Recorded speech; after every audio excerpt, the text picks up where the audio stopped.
My name is Rosy Garcia Belina. I am the Central and South Central Comprehensive Center's English Language Learners and Migrant Education Technical Assistance Coordinator, and I have the privilege of being the team leader for this initiative. The Every Student Succeeds Act presents opportunities to SEAs around the nation to rethink and implement ways to ensure that cultural responsive pedagogy becomes a norm in every class, in every school. Today, we are presenting the second webinar of our initiative, Moving Towards Cultural Responsive Pedagogy, a Call for Action. This presentation focuses in providing ideas and strategies to put in practice what we call for action. As mentioned before, this initiative is a partnership among 4 different organizations: the Central Comprehensive Center, the South Central Comprehensive Center, the Intercultural Development Research Association Region 2 Equity Assistance Center, and the Midwest and Plains Region 3 Equity Assistance Center. Some housekeeping: this webinar is interactive. Please join the discussion live via the chat feature. To reduce noise distraction, your microphones will be muted. And today, we will have the privilege of having 2 important people from our colleagues from the Midwest and Plains Equity Assistance Center. Dr. Cecil Dagley and Nikki Kumar. Dr. Dagley received his PhD in Instructional System Technology at Indiana University. Dr. Dagley is an instructional and graphic designer for the Midwest Plains Equity Assistance Center within the Great Lakes Equity Center. In his role, Dr. Dagley designs, develops, coordinates, and delivers face-to-face and online professional learning opportunities for the center. Dr. Dagley is interested in the effective use of instructional technologies, strategies, and methods to support the learning needs of diverse students and promote equal education opportunity in both K-12 settings and higher education. Together with Dr. Dagley, we have Nikki Kumar. She is a doctoral student in urban education studies at IUPUI. Before pursuing her doctorate, she taught special education for 10 years in Ohio, Texas, and Indiana. Also, as a student teaching overseas for the Department of Defense Dependent School. Her research interests include critical examinations of trauma-informed classroom. So without further ado, I'm going to hand the floor over to Dr. Dagley. Welcome, Dr. Dagley. Thank you very much, Rosie. Let me share my screen.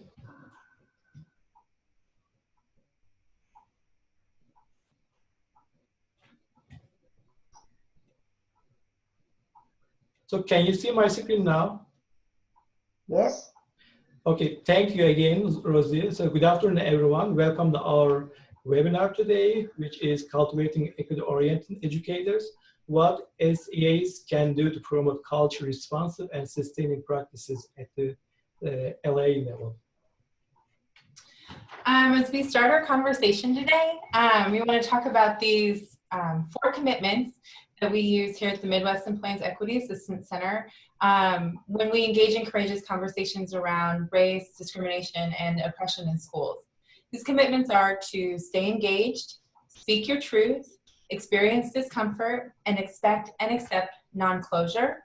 And moving forward, I just want to point out specifically these commitments to experiencing discomfort and expecting and accepting non-closure. Some of the things we're going to talk about today are complex, and we're not necessarily going to reach ends, you know, and that's not necessarily the point, but to surface and explore some of the things we're talking about today.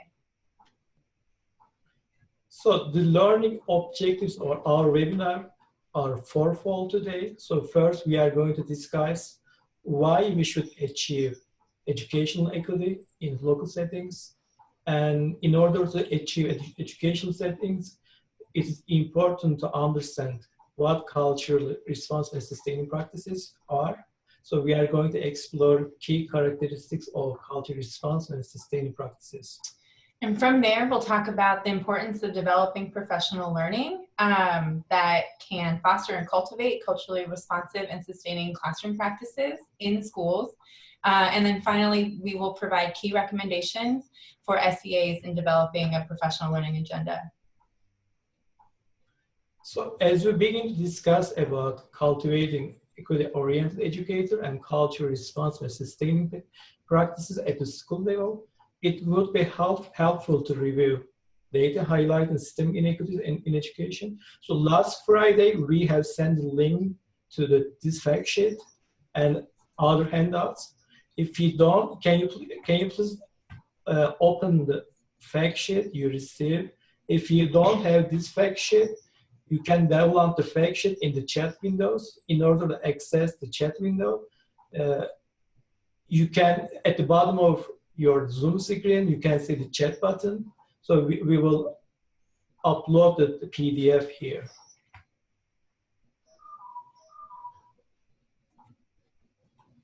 So everyone has the fact sheet.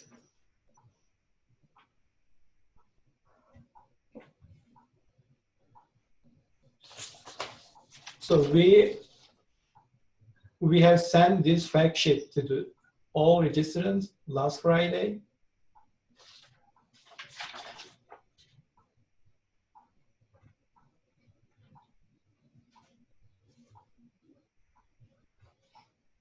So you have 5 minutes to review the fact sheet and share your reaction in the chat window. Please find the chat window at the bottom of your screen. So at the bottom of your Zoom screen, you will find the chat icon, and please share your insight in the chat window.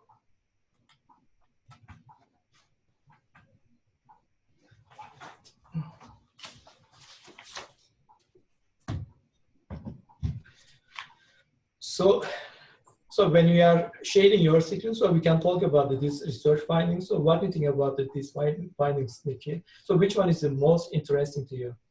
I thought number 8, that students of color are more likely to attend school where more than 50% of teachers were absent for more than 10 days.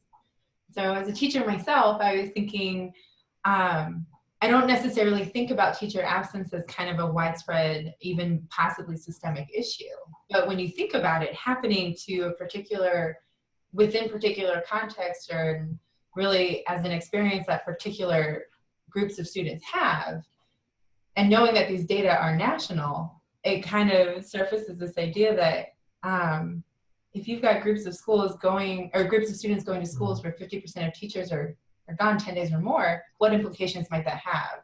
Yeah. So number 8 also very interesting. So it says students of color are more likely to attend school where more than 50% of teachers were absent for more than 10 days. Mm-hmm. Yeah. Yeah. And number 4, Black and Latino students are provided less rigorous feedback about their work from classroom teachers than white students. So I mean, this shows systemic inequities in our schools, right? Right. Yeah. I thought that was interesting as well. Because I think, what is that? Say, you know, the Elementary and Secondary Education Act was in some parts designed to address that, to address the expectations that we have for our students. And that was, you know, in the midst of the Civil Rights Movement. And here we are in 2017, seeing the same thing. Yeah. Please feel free to share your insights on these research findings. So you can find the chat window at the bottom of your screen. So when you click on the chat icon, you will see the chat window.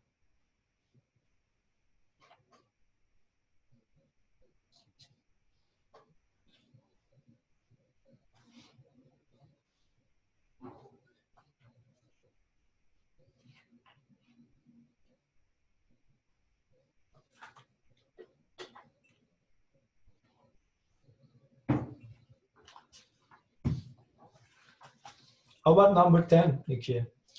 Most US history textbooks offer a romanticized view of European experience in the United States, whereas most of the experience of Native Americans and or African Americans are either misrepresented or underrepresented. I think this is a really good, Yeah.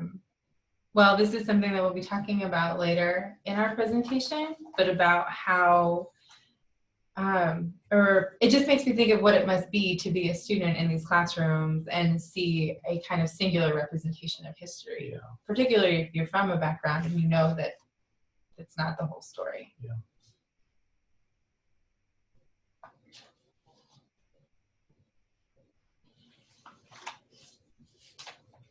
So 1 minute left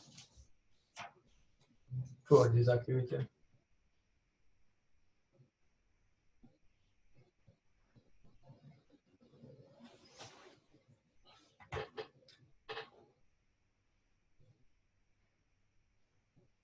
So this fact sheet indicates what we have allowed to achieve educational equity in our local settings.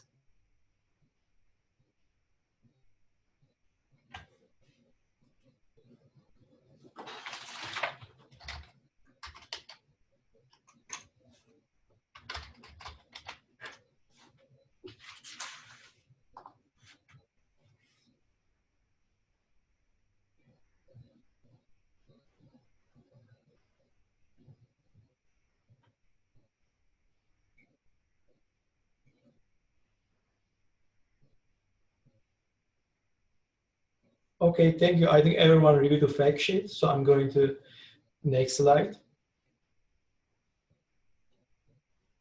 So I would like to show you a different data regarding student dropout here on this slide. So we prefer using push out instead of dropout here, since we think practices and conditions in schools push certain types of students out of school.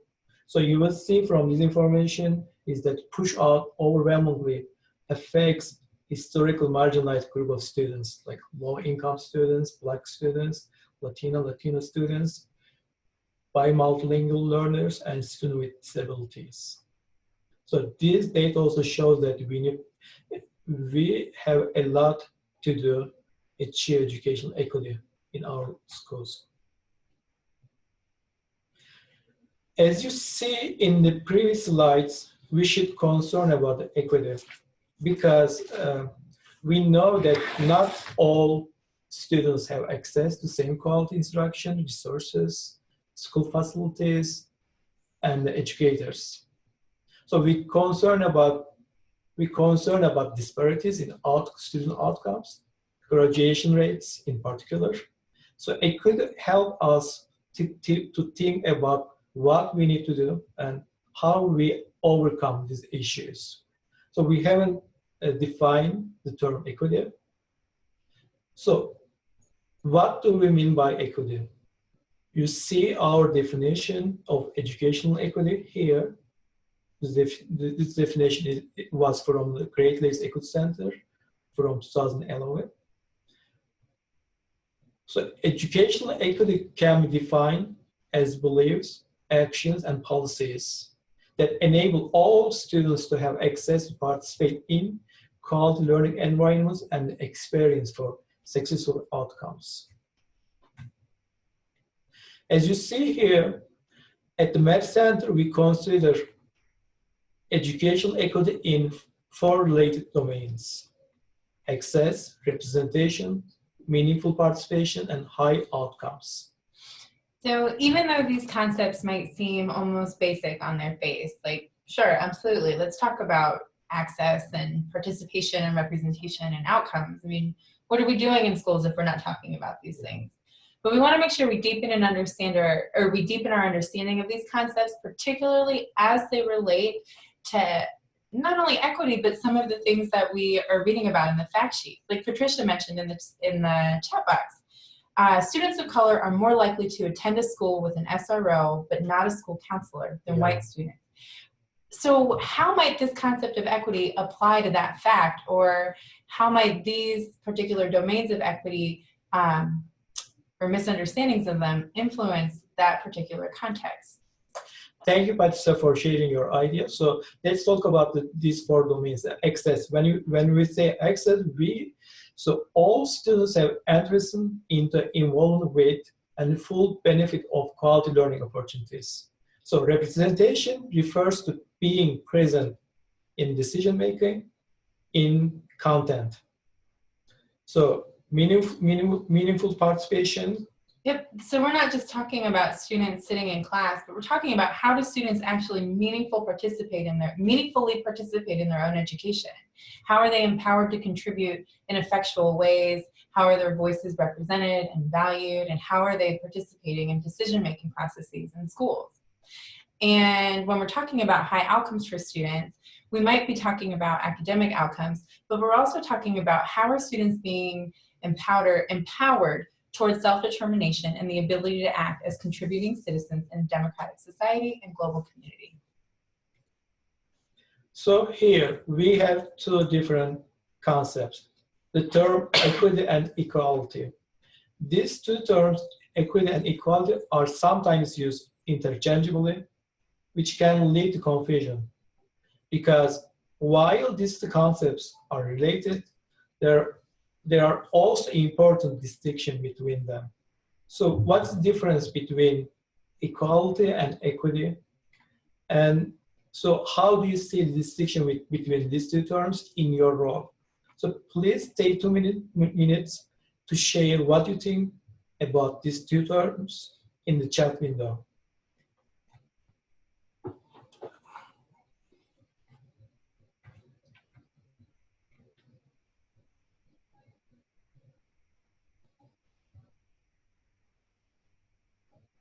Thank you, Becky.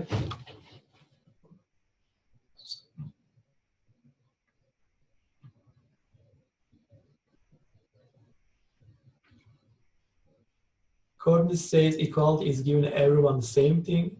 Equity is giving everyone what they need.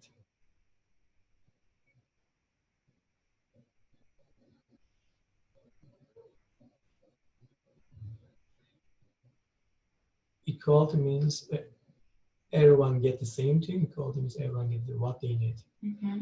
So we are going to unpack these two terms, equality and equity, in the next slides.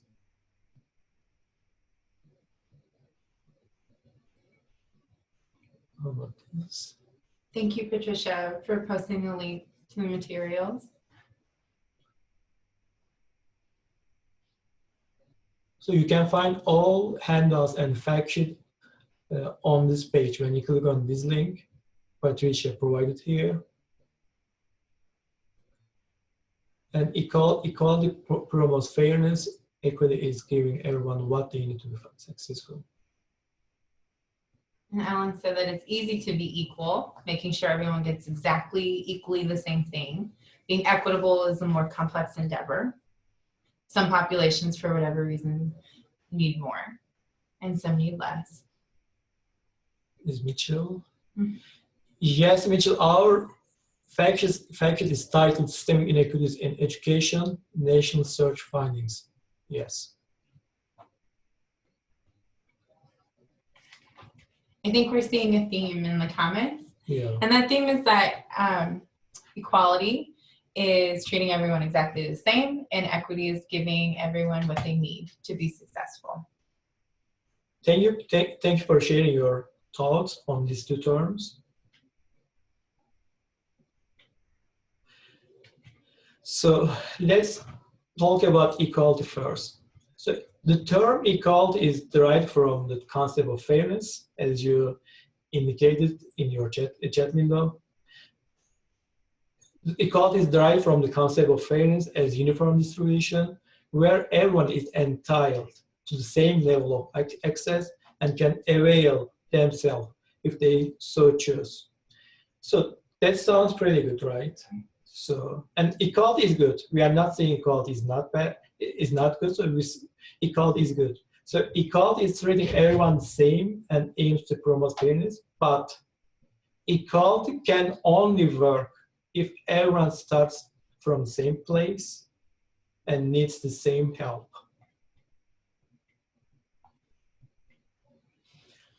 And equality is not enough reality. So as you see in the picture, the kid ran the race carrying with his heavy bag, and I don't think he will win the race, even if he starts from the same place and receive the same help. But so, what you see? What do you think about these two pictures, Nikki? Well, I think it's really interesting. If you go back, you see everybody starting from the same point. Everybody is, you know, basically running the same race.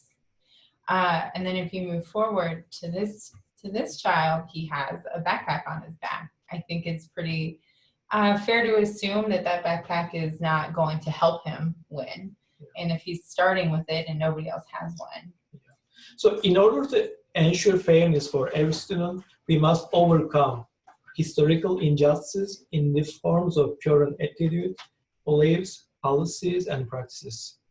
So educational equity is based on the principle of fairness and justice in allocating resources, opportunities, treatment, and success for every student. So achieving educational equity not only requires reflecting on our dispositions, classroom practices, and school policies, but also involves reaching beyond the school building to engage all families and community members in the educational process. I think it's really interesting to inject the idea of justice into equality and equity. I know that Becky had mentioned equality as a legal term about fairness, and then Ellen also provided a nice analogy saying that you know, if we're talking about everybody getting the same prescription of eyeglasses, everyone's not going to see the same through that same lens. But what I want to mention is this idea, right, that of historical injustice in education settings, right? So when we look at this student with his backpack, and we think, well, yeah, sure, maybe he's going to need some more support running this race or having an equal foot in the race. But what if we consider how he got that backpack and who filled that backpack? Did he fill it himself? Did he, is this his? I think in education, what we're talking about is the fact that this backpack might actually come from a multi-generational disinvestment in his education. So it's not necessarily that, you know, if we kind of frame equity away from this idea of how do we help kids and actually look at how do we correct the injustices that these kids have experienced, we're kind of shifting the conversation. One of our participants says that this reminds me of the story about the rabbit on the swimming team. Thank you. And here, you see that states have some responsibilities to achieve educational equity. So with the implementation of ESSA, states have responsibilities to lead on and achieve educational equity. Achieving equity means that family income, race, ethnicity, English language proficiency, and disability status no longer predict educational opportunities and outcomes. So achieving equity in public education will require, as you see here, addressing deep-seated inequities in funding, access to rigorous curriculum, and access to effective teacher and schools leaders supporting English learners. So equitable funding is critical to ensure that all schools and students have the opportunity to meet the high standards. Also, teachers are one of the most important factors in school factors influencing student success, and without strong principles, schools cannot transform, turn out, and retain the talent they need to support each learner. Also, low-income students and students of color are persistently under-identified for gifted and talented programs, and too often do not have access to advanced coursework and other opportunities that prepare them for post-secondary success. And furthermore, learning science establishes that social-emotional development is integrally related to meeting rigorous academic goals and succeeding in school, work, and life. All students, and disadvantaged students in particular, need opportunities to develop self-awareness, self-management, social awareness, relationship skills, and responsible decision-making.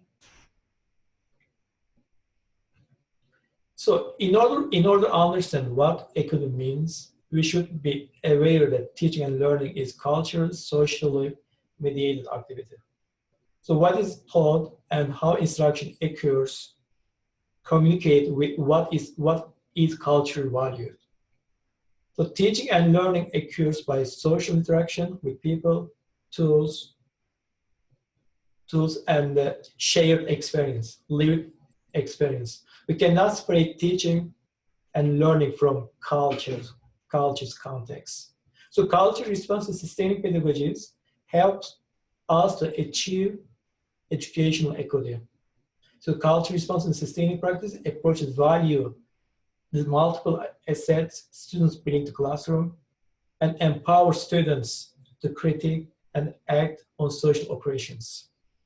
It acknowledges the legitimacy of the cultural heritage of different ethnic groups, both as legacies that affect students' dispositions, attitudes, and approaches to learning, and as worthy content to be taught in the classroom.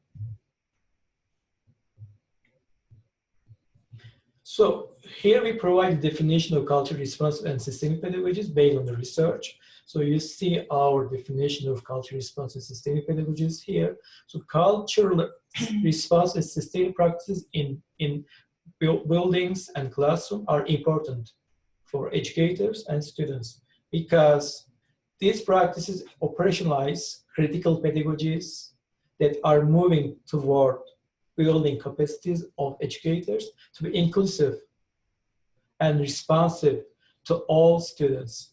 So utilizing culture responsive and sustaining practices help us to recognize that our approaches toward ensuring that all educators have rigorous learning opportunities, responsive, relevant, and rigorous learning opportunities for every student in every classroom, in every school, every day. And I think what is also really important to remember about culturally sustaining pedagogy is that what we're talking about is that students' cultural knowledge, prior experience, and performance styles are legitimized, right? So it's culturally responsive, but classrooms can be further culturally sustaining, right? By incorporating and not focused on we'll be responsive to culture, but your culture has a place here. Yeah. So, but it is not enough to be responsive. So Dr. Django Paris argues that culture sustaining pedagogies are important. So you see in this slide two definitions of culture responsive pedagogy and culture sustaining pedagogy. They have overlapping concepts, ideas. But culture sustaining pedagogy is connected to being culture responsive, but not quite the same. So culture sustaining pedagogy is an approach to teaching and learning that joins the strengths of the communities in order to sustain them. So a culture sustaining approach emphasizes knowing dominant knowledge cultures, worldviews, without negating, ignoring students' own culture, knowledge, language, like dynamic heritage and practices, and intersecting identities, individual identities. So culture sustaining pedagogies explicitly call for schooling to be a side of sustaining rather than irradiating the cultural ways of being of communities of color.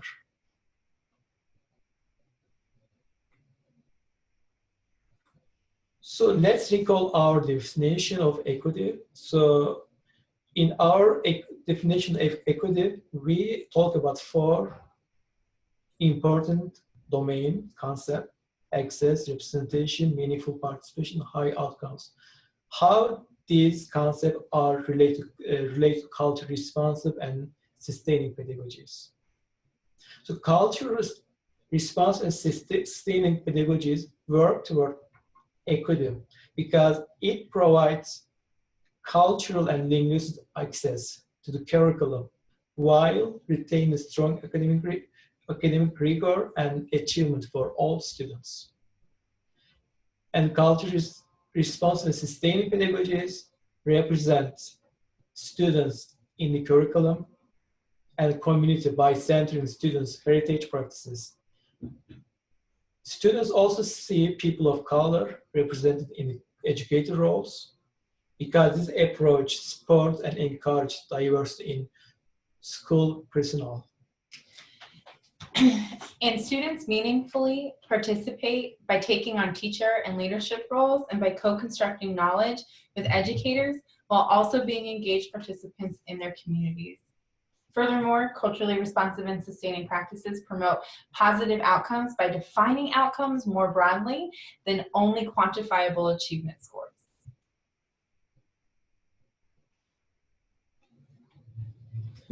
Okay. So we should consider and think about what culturally responsive and sustained pedagogies look like in the classroom, specifically in educator actions. So cultural response and sustaining practices in the classroom place the intellectual identity and achievement of all students' lived experience at the center of lesson. So these pedagogies place the students at the center of lesson, and then they value the students' cultures, background, their lived experiences. It is important to note that here, the term lived experiences denotes multiple and dynamic facets that shape our and students' identities and differences. It teaches students to know and praise their own and each other's cultural heritage, their backgrounds. So equity-focused educators make classroom and schools more inclusive by presenting knowledge and information in multiple ways, while also allowing students to express their knowledge in multiple ways, lowering barriers in the classroom. Culturally responsive and sustaining pedagogies build bridges of meaningful interactions and partnership between home and school experiences, as well as between academic abstractions and lived sociocultural realities. Culturally responsive and sustaining practices use a wide variety of instructional strategies and incorporate multicultural information, resources, and materials in all the subjects and skills routinely taught in schools. And finally, culturally responsive and sustaining practices emphasize that high expectations for student success are maintained and equitable supports for student success are provided. So now we will take our understanding of culturally responsive and sustaining practices and begin to identify them in the classroom. So we have a video for you. So as we watch the video highlighting culturally responsive and sustaining practices in the classroom, please note your responses to the following two prompts. What are some examples of culturally responsive and sustaining practices discussed in the video? So how might these practices address systemic inequities at the school level? So I'm gonna show the video first. Let me share one more time.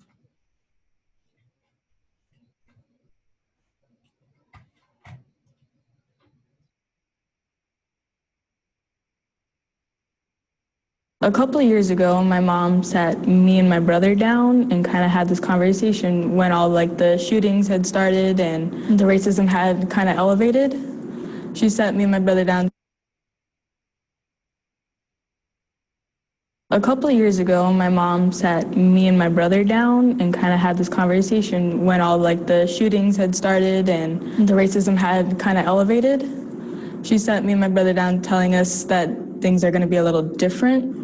In your opinion, why would it be important for everyone your age to have access to these classes? Well, people need to know what this stuff is going on. Like in this class, it's CRC, so we've been learning about different cultures, and to be in that class helps you realize what people have gone through in the past and could still be going through in the future and right now. It's kind of like insurance to make sure that you'll be okay, because you know these things. You've learned them in this class that should help you in the future or now or whenever you need it.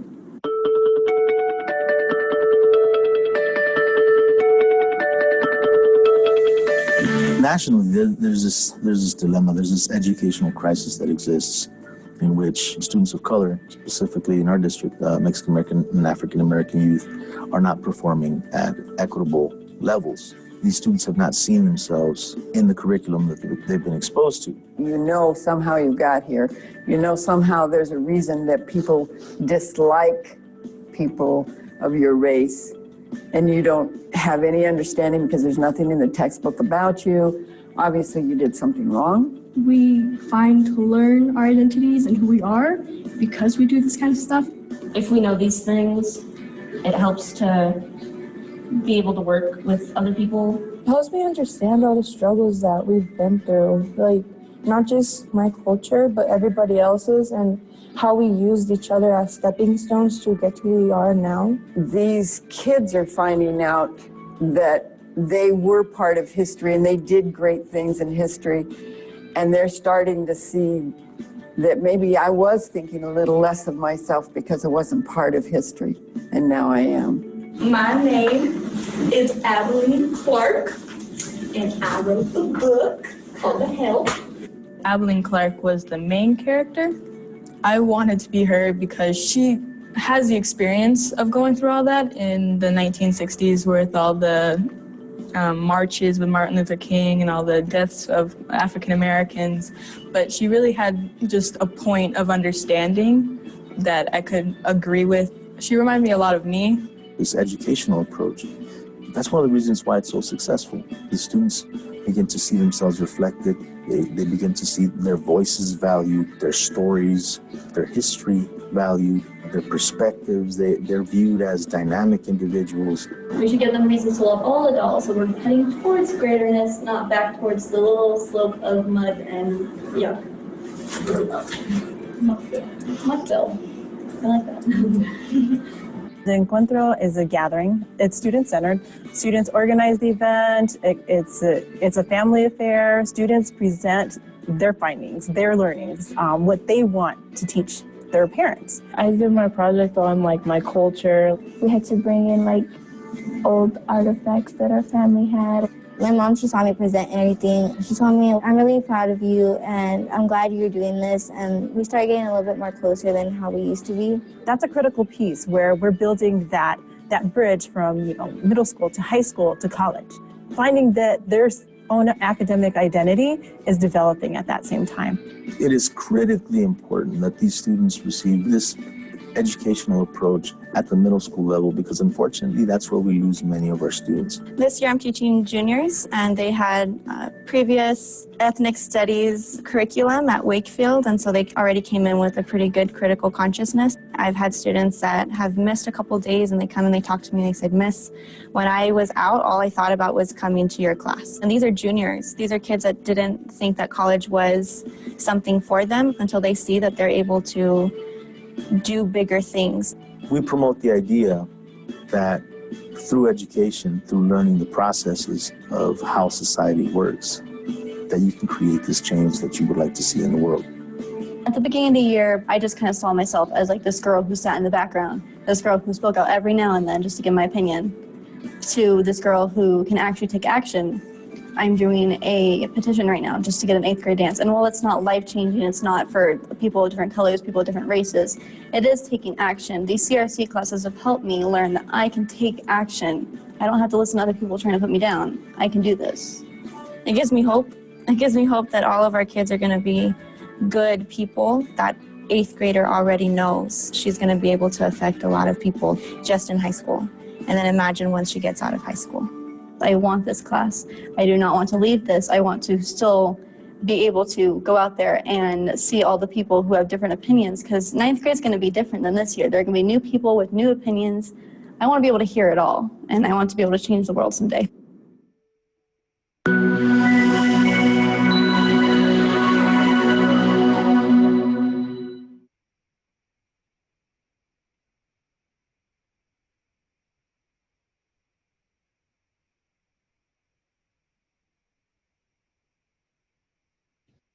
Okay, so we watched the video. So what are some examples of culture response and sustaining practices discussed in the video? And how might these practices address systemic inequities at the school level? So please take 5 minutes to share your ideas about the video. So what kind of examples of culture responsive practices you saw in the video, in the chat window.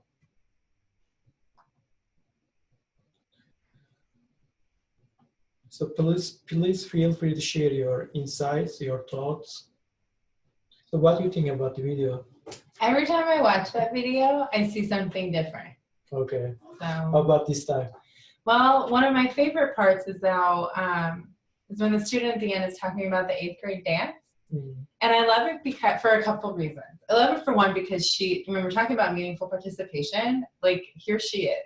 She wants to dance, and she's not necessarily part of that decision-making process, but she's inserting herself into it by starting a petition and really, in a lot of ways, democratically participating in her own education that way. And then I also appreciate it because she's kind of unashamed about it. Like, I want a dance. So, and she knows what she wants. That's great. So, in the video, we see that culture responsive sustained pedagogies promote student-centered instruction. So that means, I mean, this pedagogy is kind of place students at the center of lessons.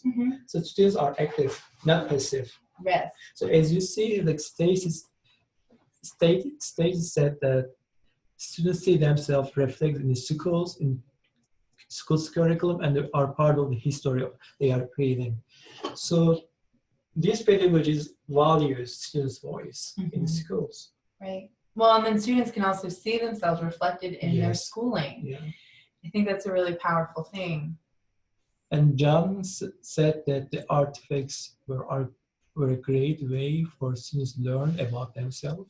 So students are talking about their cultures. They bring their artifacts to classroom. So like each student learns something from the others. Yeah. And Becky says that interesting point to have culture responsive pedagogy at the middle schools because that is when students are lost. Yes. So I mean, we see that in the video, students says these pedagogies give students hope for future. The students have kind of like plans for future. So we talk about the drop out, push out race earlier. Right. So when when apply these pedagogies into teaching, so maybe we can increase the number of students who will attend for high school, for college. Right. Well, by removing the barriers that decrease their access to really meaningfully participating in their education. Yeah. I love that students are proud of their heritage and not ashamed of where they come from. And Patricia said CRC courses are student-centered, student-relevant, students are enrolled and connected to the content that sustains and carries meaning forward to others. Absolutely, what a powerful thing as a student, as a middle school student, to be able to see how you can impact others. How about families, community members? Yes. So these pedagogies like encourage families and community members to be part of education process. They encourage them, this pedagogy encourage them to attend in school events, activities. And students can see how what they're doing in school can impact their community. I mean, you think about the dance petition, right? What's next for her? Yeah. You know, what is she going to see in her community and take action in? And Diana said students learn about history to prepare for the future. And that's right. At the very beginning, the student who's speaking says, this is an investment. Yeah. Educators must learn from learners. Yes. Yeah. So these pedagogies help students and educators to gain critical consciousness, right? Insurance. Insurance, not investment. With educators. Great, thank you. Thank you for sharing your ideas, your thoughts on this video, on the key practices of culture responsive pedagogies in the classroom.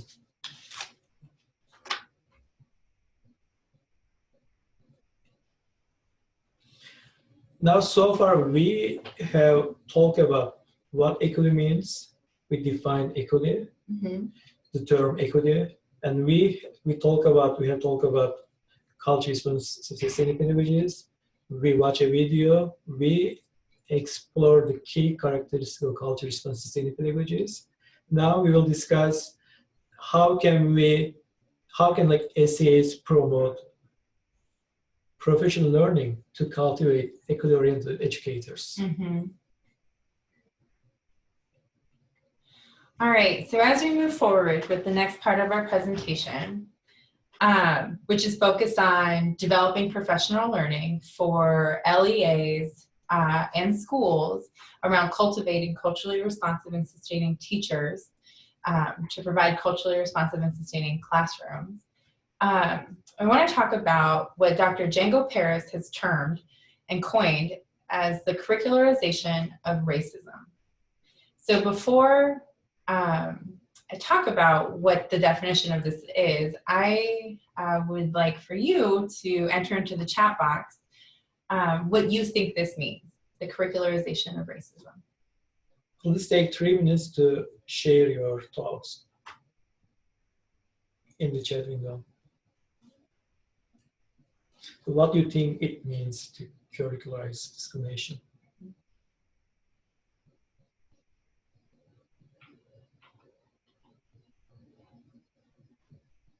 So why did you choose this picture? I'm really glad you asked. I chose this picture because, as you can see, it is a lot of white pencils that are surrounding one singular non-white pencil. And so I was thinking about the writers of curriculum, whose histories we privilege, and whose we don't. So this picture in particular really stood out to me because a lot of times in history books or in school textbooks, you might see a story about a Native American or a story about a Black family or a Japanese American family, as an aside in a particular historical context. But what does it mean to actually incorporate those stories as part of the history? So we have some comments, thoughts from our participants. And so Nicole said, when the curriculum in all subjects is given from a singular perspective, that favors or gives power to that perspective. And Nicole said that when the curriculum in all subjects is given from a singular perspective, that favors or gives power to that perspective, right? Jennifer said, systematically excluding diversity from our teaching materials and systematically telling the stories of a dominant culture. Courtney said, by promoting or sharing, teaching one perspective of the world, we are not allowing our learners to view the world through the different lenses that exist. Yeah. Assumptions, biases, and single narratives embedded in the curriculum, sometimes consciously and sometimes unconsciously. Diana said, a Eurocentric history. Becky said, when the cultures of the people in the room as learners are not represented. Understand social construction in our country for purposes of helping all students learn. And Kevin said, maybe this means that implicit biases are found all throughout our curriculum and this needs to change. Thank you so much for sharing. Is it 3 minutes over? Yeah. Okay, thank you so much for sharing. Thank you very much. So the curricularization of racism, and what we're going to do is kind of broaden this to the curricularization of oppression. So we're talking about the ways that difference is often framed. The curricularization of racism or oppression refers to the ways in which school practices, policies, and schools as an institution devalue difference, particularly difference from white, Eurocentric, dominant norms. So a lot of these answers really touched on this, right? We're talking about racism, dominant narratives, erasing or excluding particular narratives from what we're teaching in school. But in addition to talking about curriculum, what we're also talking about is school structures and processes and rules and these other things that happen in these kind of wider, almost cultural contexts of schooling that also embed or curricularize oppression into the everyday practice of schooling, right?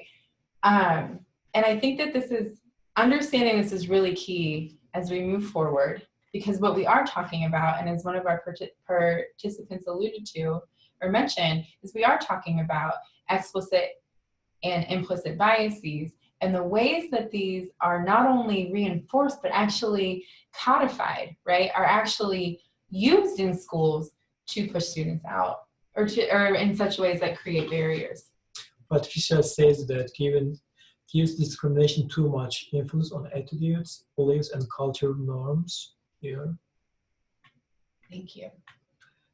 And Elliot said that how our curriculum has perpetuated cultural biases that perpetuate stereotypes and discrimination. Great, thank you. Thank you all. All right. So moving forward, we're going to talk about peeling the layers of implicit and explicit bias. And as we do so, we're going to talk about some assumptions, right, that we hold on to as humans. And the first is a paradigmatic assumption. Paradigmatic assumptions are these deeply held beliefs. For many of us, our paradigmatic assumptions are kind of really essential to not only like our core as humans, but how we see the world. These are the most difficult to change. And a lot of times they're really even difficult to surface and understand. Go ahead. All right, paradigmatic assumptions undergird what are prescriptive assumptions. Prescriptive assumptions guide our thinking about what we think should happen. And I think there's a really strong connection here that becomes really evident in schools. I think if you walk through any hallway of any school, you might hear things like, we don't do that in school. That's not appropriate for school. This isn't what we do in school. Those are based on some prescriptive assumptions that are, again, founded on paradigmatic assumptions of what school should be or should look like. And both paradigmatic and prescriptive assumptions are kind of tiered foundational to casual assumptions. Casual assumptions guide our understanding of how things work in the world, but these are most likely to be changed. So, and we'll come back to casual assumptions later when we start talking about deficit orientations around students or the languages that we use around students.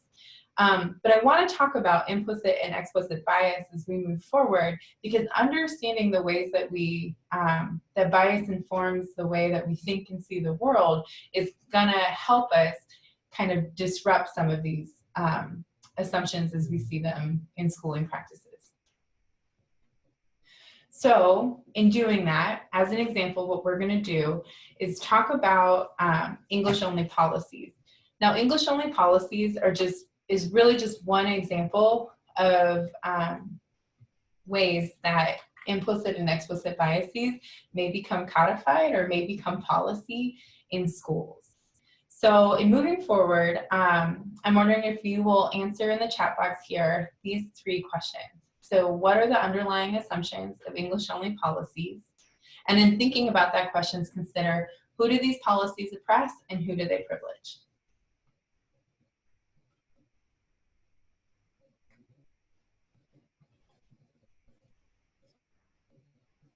So I want to add something here when our participants sharing their ideas, thoughts. So as the share of English learners in American public schools increases faster than any other groups. Mm-hmm. So I understand it's more important than ever to ensure that they are making progress attaining English proficiency, but it doesn't mean to ignore their mother language, right? Right. So that's a really important point that you bring up.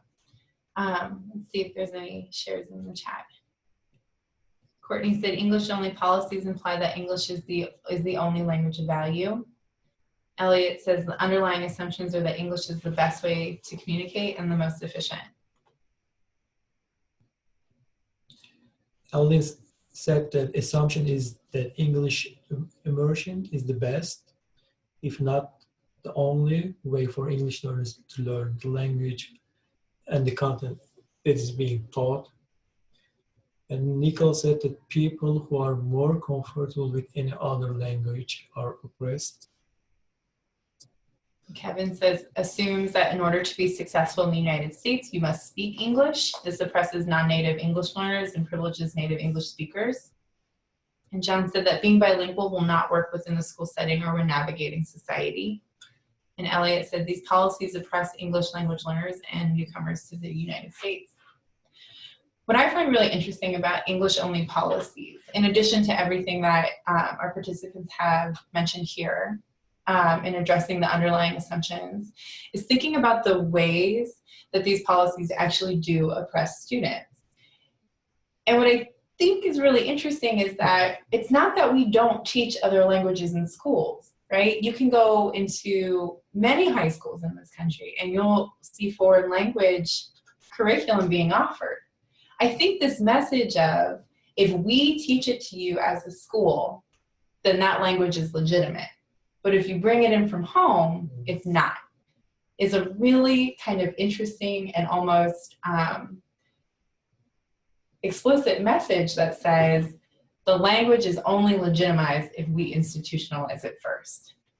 So indirectly, English-speaking learners are also oppressed because they are denied opportunities to learn other languages and cultural norms for communication. Mm-hmm.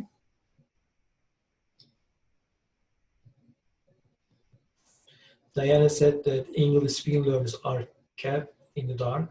Mm-hmm.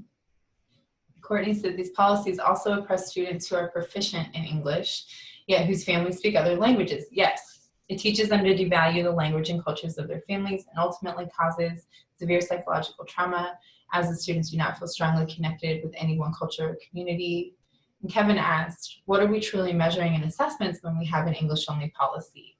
And Patricia contributed that the underlying assumption is that all languages, cultures except English are not important. Thank you. Thank you very much. All right, so moving forward, something I want to make sure to highlight or note is that when we're talking about culturally responsive and sustaining practices, and we're talking about really challenging and disrupting the curricularization of oppression in schools, we're not talking about tolerance or diversity or even inclusion. And Dr. Django Paris talks about this in his recent brief titled on Educating Culturally Sustaining Teachers. And you can find that on the Midwest and Plains Equity Center's website. Yes. But he talks about this in that brief, saying that we're not talking about getting students to assimilate, right? We're not talking about tolerating non-dominant cultures or non-dominant narratives. We're talking about really rethinking the structures of schooling, rethinking the structures and organization of the classroom, to removing barriers for all students, right? And incorporating and being culturally responsive and sustaining to entire populations of kids in the classroom. And I think that's really important because as a teacher, I know that school moves really fast, right? You're talking in one school, you might have 100 teachers, which means, and if each teacher has a class of 30 kids, and sometimes in the upper levels, they'll have more than that. You're just talking about a lot of people. And so sometimes what gets lost between developing a theory and then bringing it to practice is that the theory is developed in such a way that it can't be, or it shouldn't be distilled, right, to just a method or just this idea of we'll be more tolerant, we'll increase our diversity, and we'll increase inclusion. That's not it. You really have to challenge and disrupt what's happening in schools at these paradigmatic assumptive levels. And so I think that this is really important to consider, right? So that when, and we'll talk about this in our next section, but when you're developing professional learning for LEAs or school districts to take back to their schools, to make sure that it doesn't get distilled to tolerance, diversity, to just tolerance, diversity, or inclusion. So I wanted something to relate to your last point. So states have an important role to play in ensuring the safety of students and educators while providing alternatives to disciplinary practices that perpetuate the school-prison pipeline and lead to students dropping out of or disengaging from school.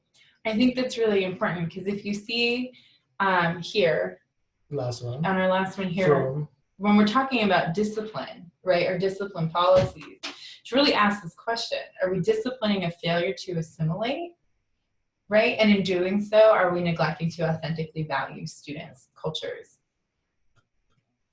Thank you.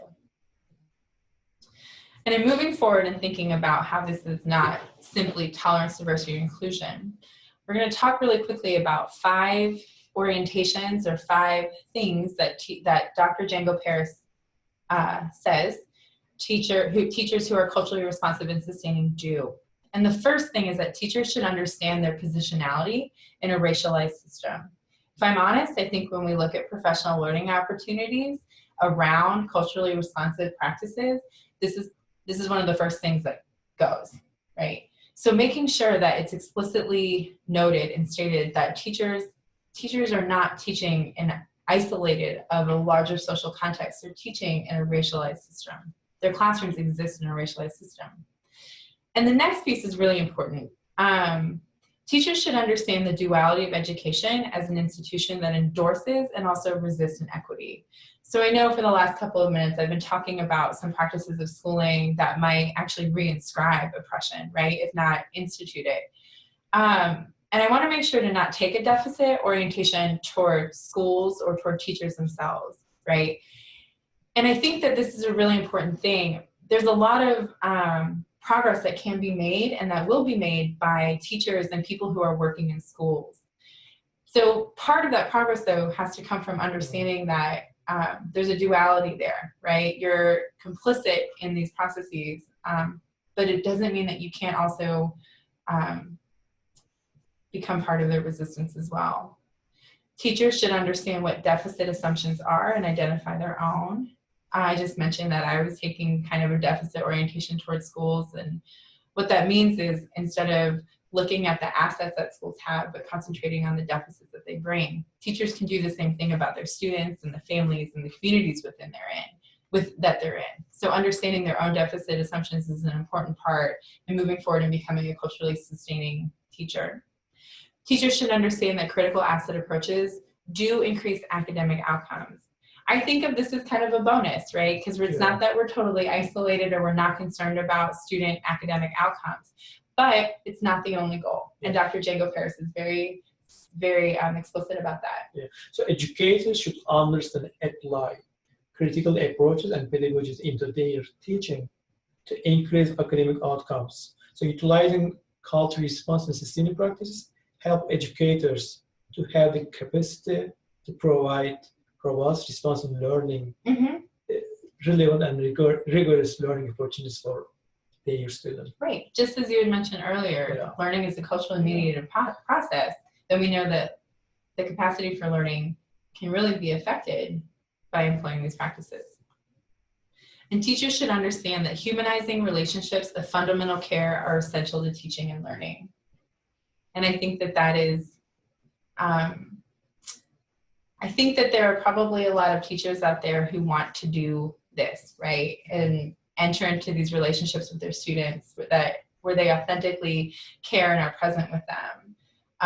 But you can't, I don't want to say you can't do that, but I would say it'd be really difficult to do that if you can't first acknowledge your own, as a teacher, your own positionality and the own context in which you're teaching and what you're doing that is or is not culturally responsive and sustaining. So when we're talking about fostering the curricularization of racial equity, right, we're talking about moving from the curricularization of oppression and toward the curricularization of racial equity. In this quote, Dr. Paris mentions that, and kind of like what we were talking about just a minute ago, we cannot isolate teaching skills and strategies and teaching method away from the theories, and the theories that are really focused on the political, ideological, and moral commitments, right, that culturally responsive and sustaining practices are grounded. So you cannot just distill this to method without thinking about what got us here. All right, so we're going to continue. We have named the ways in which, or some of the ways in which systemic racialized discrimination remains a central part of the explicit and implicit curriculum. We're going to start talking more about cultivating critical consciousness through professional learning. And part of that conversation is going to include reframing school success away from language like addressing achievement gaps and toward addressing and redressing systemic inequities. And then lastly, we're going to talk about fostering opportunities for professional learning communities to examine and reflect on their practices within a sustained and collaborative community. So now we are going to talk about what to consider to develop culture response and sustainable language-focused professional learning experiences. So according to ESSA, there are 5 important elements to conduct professional learning, as you see here. So professional learning should be sustained, ongoing, and long-term. So ESSA emphasized that the professional learning should last more than 1 day short-term workshops. Mm-hmm. And the second, collaborative. Professional learning should be collaborative. It happens within communities of learning and communities of practice. And professional learning should be job embedded, and educators examine and explore the content in their own local contexts. And professional learning should consider utilizing a variety of quantitative and qualitative data to evaluate the effectiveness of professional learning and identifying learning needs and set objectives and goals for future efforts. And finally, it should be classroom focused, accounting for student learning, instruction, and curriculum alongside that of the teacher. So kind of building on what Dr. Dagley had just said about this cannot be one, cannot be necessarily like one workshop, right? You're not going to sustain long term. Yes, and one way to ensure that doesn't happen is from the outset developing a professional learning agenda. And what this means is assuming that one professional learning experience, right, will provide context for the next and the next and the next, and that each builds on the one before it. And in doing so, you have a higher opportunity of embedding equity throughout all of the professional learning. So once you establish that this professional learning is equity oriented and you can consider the implications of that for each following learning experience, a professional learning agenda, or considering it that way, will make sure that equity is embedded throughout. Similarly, you can also focus that each professional learning builds on the critical consciousness of those who are experiencing it. And part of that means examining power and positionality from the outset and then throughout. And lastly, focusing conversations away from achievement gaps and toward providing equitable education for all students. And in the next slide, we'll talk a little bit more about why achievement gaps are such an important piece to dismantling assumptions. Go ahead. That's it. So as related to your first point, so I would like to mention the situated learning theory, which highlights the importance of sociocultural context. According to this theory, learning is embedded within the activity, context, and the culture. Mm-hmm. The social interaction and collaboration are essential components of situated learning. So learners become involved in the community of practice, which contains certain beliefs and behaviors to be acquired. Mm-hmm. So it is critical to consider context and cultures in which learning takes place mm-hmm. for the professional learning. Yes, thank you. All right, so we're going to talk about reframing the achievement gap. And this is one way that we can start talking about disrupting assumptions that lead to deficit orientations towards students and families. Part of this means moving away from locating school success solely within individual students. And even though it seems like a kind of a logical thing, like, hey, we've got some groups of students who are performing here and some groups of students who are performing much lower than that, how can we address that? How can we make sure that that's not happening? When we frame conversations around school success solely reliant on student scores or student outcome data, we end up locating school success within the student and kind of lose the idea that education takes place in this really complex sociocultural, sociopolitical environment. And we also, when we do that, we also fail to acknowledge that there have been generational malpractices that students from disinvested communities have experienced. So talking about the image we had of the student with the backpack running the race, that backpack could be multi-generational elements of disinvestment in his community. And Gloria Ladson-Billings refers to that as an educational debt, right? And that part of resituating school success away from student performance means that we can focus or move toward looking at how do we address and redress the multi-generational educational debt that has been visited upon students and people and families from disinvested communities. This also helps us shift from deficit orientations and toward an asset pedagogy. That means we're looking at addressing the ways school professionals think and talk about students. And both of those things are directly related. The language that we use to talk about students will impact the way that we think of them. So shifting from deficit assumptions and stereotypes toward asset pedagogies means that teachers might be more capable and able to very authentically engage parents and caregivers and students as key partners and increase the opportunity to more meaningfully participate in the educational process. So 3 principles to remember in developing a professional learning agenda. Establish an equity vision. Develop core principles to serve as the foundation for professional learning. Cultivate a critical consumption of professional development. And this kind of harkens back to what we were saying about we're not talking tolerance, diversity, and inclusion. What you might see is that there are programs out there that co-opt the language of equity, but actually continue to reinscribe these deficit orientations and assumptions towards students. But including in critical conversations with teachers and school personnel about looking at what they're interacting with by asking questions like who is speaking, what images are being used, what resources are being relied upon, it helps teachers begin to cultivate and really foster their own critical consciousness about what they're interacting with, even in a professional learning setting. And lastly, a commitment to continual learning.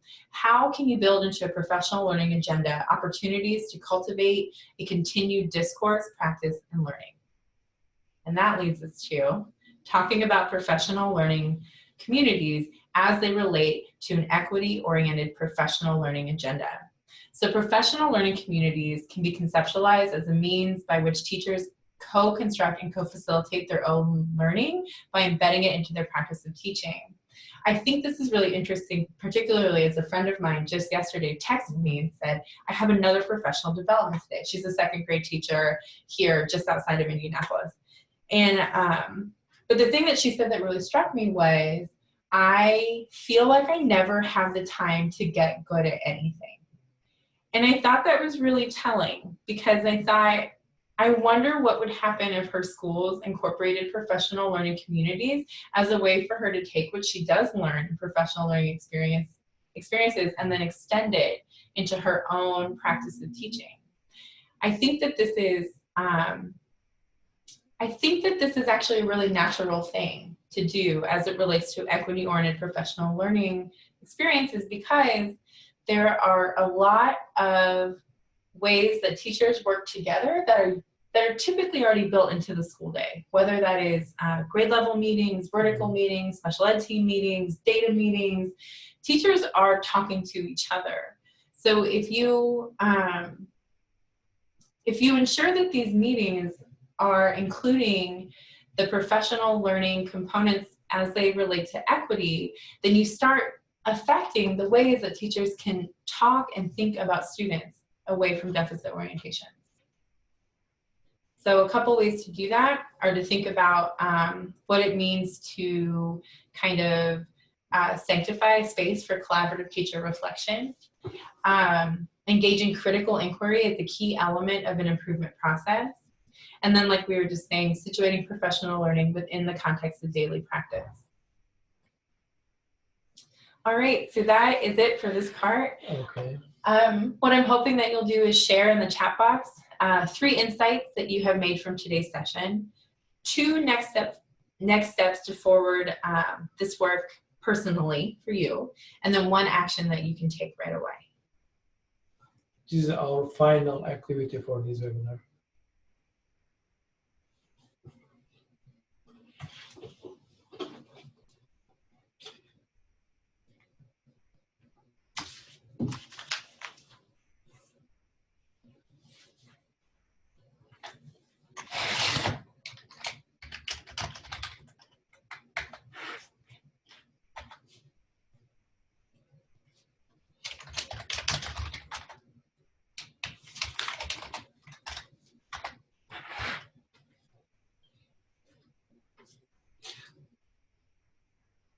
Nicole said one action is to read the links and research referenced in the presentation and chat box.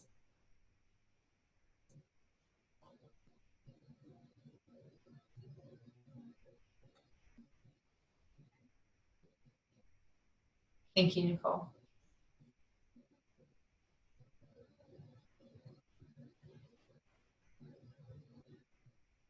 Thank you.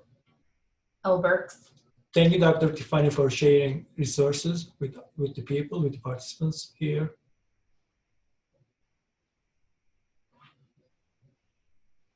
Thank you, Lee. Some great resources.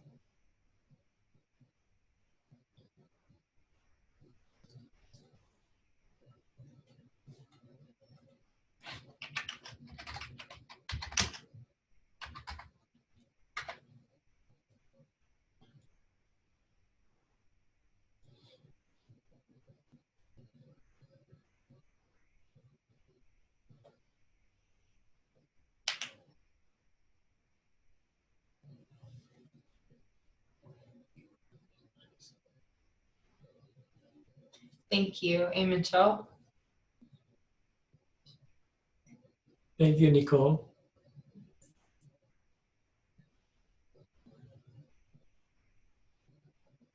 Thank you, Michael and Jennifer. And one action, John says, to share the idea of the curricularization of bias.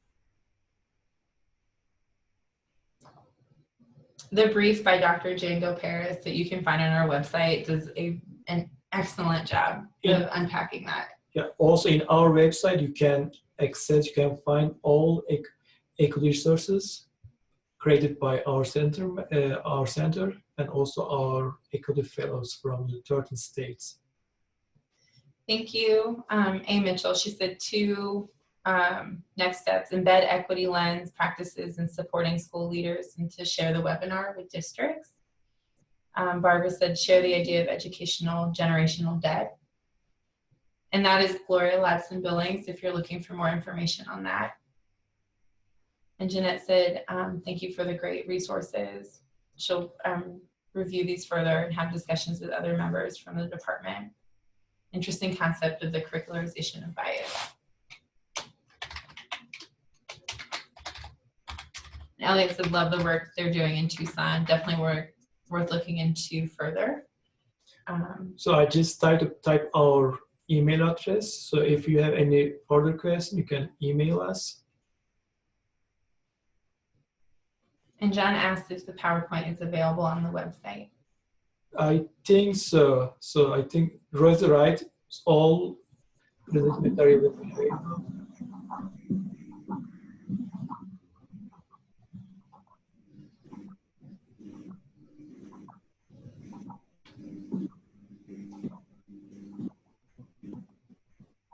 All right. Okay, so if we can move forward, we're gonna.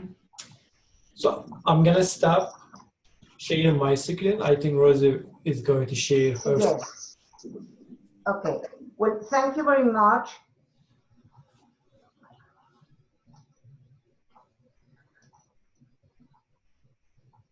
I'm going to share my slides, but I haven't at the top. Cesar, can you push the right slide where you were? It's easier, please. Cesar? Yes. Can you Yes, hear me? Can you put back the slide that you had before? Can you repeat your question one more time, Rosie? Yeah, the one that you had. Because I want to talk about my presentation is at the beginning.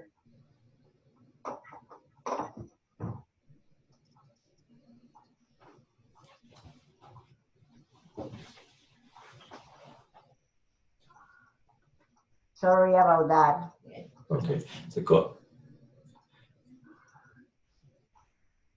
Oh, she is. I was asking if you could put it, okay. Actually, yes, we are Yes, here. Actually. yeah, okay, that's fine, don't worry. So your feedback and comments are very important for us.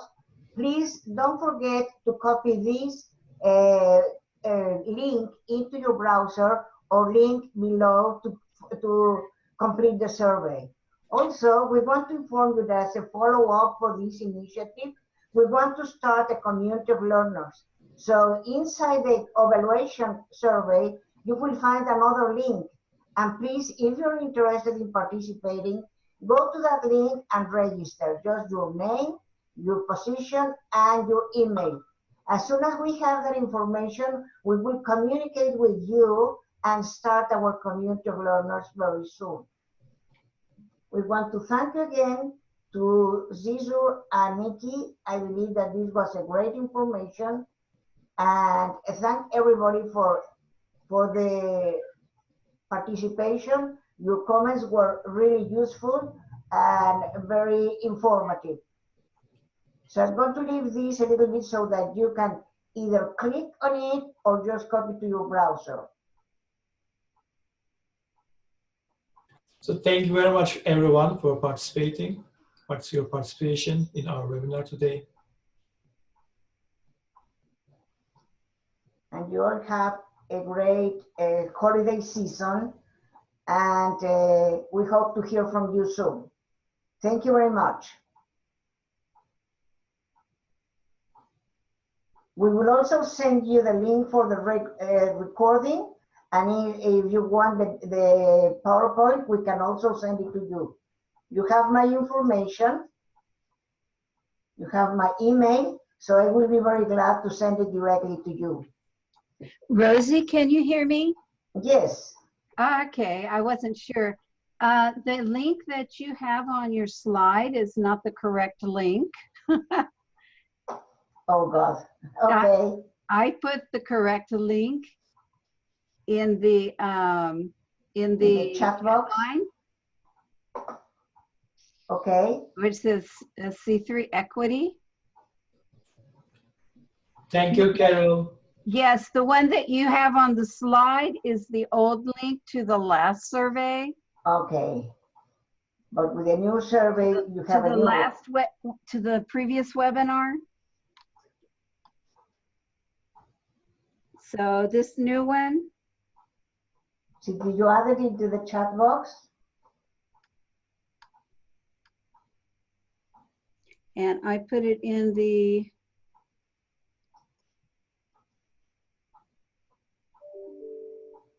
new one.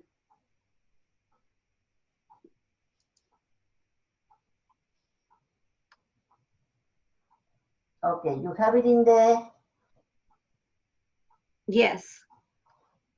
In the chat box. It's in the chat box.